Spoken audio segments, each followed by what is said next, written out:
Iran மற்றும் Israel சர்வதேச அளவில் தடை செய்யப்பட்ட கிளஸ்டர் குண்டுகளை பயன்படுத்தி வருகின்றனர். இந்த வெடிபொருட்கள் எப்படி செயல்படுகிறது மற்றும் பொதுமக்களுக்கு ஏற்படும் விளைவுகள் என்ன என்பதை பார்ப்போம். கிளஸ்டர் எக்ஸ்ப்ளோசிவ் என்பது ஒரு பெரிய குண்டு. அது வெடிக்கும் போது பல சிறிய குண்டுகளை பரப்புகிறது. ஒவ்வொரு சிறிய குண்டும் தனித்தனியாக வெடி பரப்பளவில் அதிக சேதம் ஏற்படுத்தும். விமானம் அல்லது ஏவுகணை வழியாக பெரிய குண்டு குறியிடப்பட்ட இடத்திற்கு செல்கிறது. மிதமான உயரத்தில் குண்டு திறக்கப்படுகிறது. இதில் உள்ள சிறிய குண்டுகள் பரவி குண்டாகி கட்டிடங்கள், வாகனங்கள் மீது தாக்கம் ஏற்படுத்தும். கிளஸ்டர் குண்டுகள் பரப்பளவில் அதிக சேதத்தை ஏற்படுத்துகின்றன.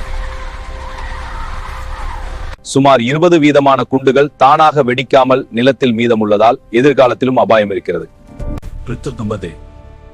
இது போன்ற ஆயுதங்களை பயன்படுத்துதல் சர்வதேச நெறிமுறைகளுக்கு விரோதம். ஃப்ரெண்ட்ஸ், இந்த வீடியோ உங்களுக்கு யூஸ்ஃபுல்லா இருந்தா லைக் பண்ணுங்க, சப்ஸ்கிரைப் பண்ணுங்க, உங்க ஃப்ரெண்ட்ஸ் கிட்ட ஷேர் பண்ணுங்க, நம்ம சேனல் வளர்ச்சிக்கு சப்போர்ட் பண்ணுங்க.